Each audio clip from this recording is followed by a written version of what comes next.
the EEOC, the Equal Employment Opportunity Commission, where I was the only woman attorney in the Office of the General Counsel among a staff of 4. I was 37 years old at the time, if you can imagine it. And this woman was 8 years older. Her name was Betty Friedan.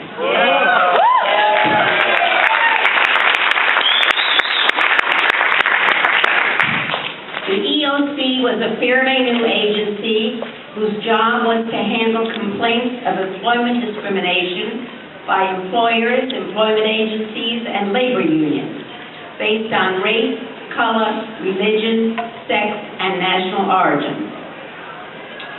3 years before Betty came into those offices, she had published a book called The Feminine Mystique. Now she plans to publish a sequel about the progress women had made since she published that book.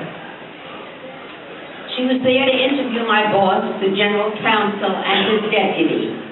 But when she saw me, a woman, she came over to me and asked me what the problems and conflicts were that I, as a woman, was finding at the EEOC. As a matter of fact, I had been terribly frustrated and disillusioned because the EEOC at that time wasn't doing anything about gender discrimination. But I feared that if I told her what was going on, I'd lose my job. So I told her everything was just fine.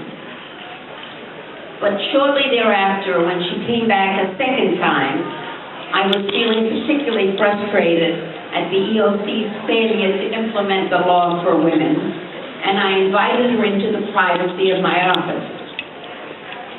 There I told her with tears in my eyes that what this country needed was an organization to fight for women like the NAACP fought for its constituency. Shortly after that conversation, at 2 meetings in June and October of 1966, 49 men and women, of whom I was privileged to be one, formed the National Organization for Women, quote, to bring women into the mainstream of American society, unquote.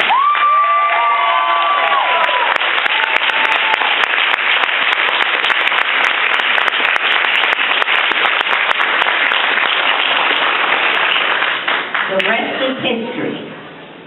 I gratefully accept this award, Terry, on my behalf and on behalf of the 48 other founders of NOW. By honoring me, you establish a link between me and my generation of feminists and today's generation of feminists who are here at this great conference. You are the future, and the greatest gift you can give me is for me to know that you will carry on into the future what we started so many years ago.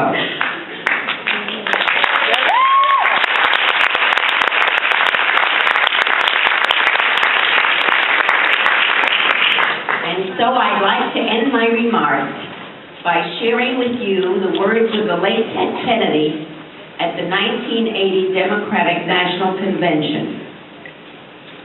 For all those whose cares have been our concern, the work goes on, the cause endures, the hope still lives, and the dream shall never die.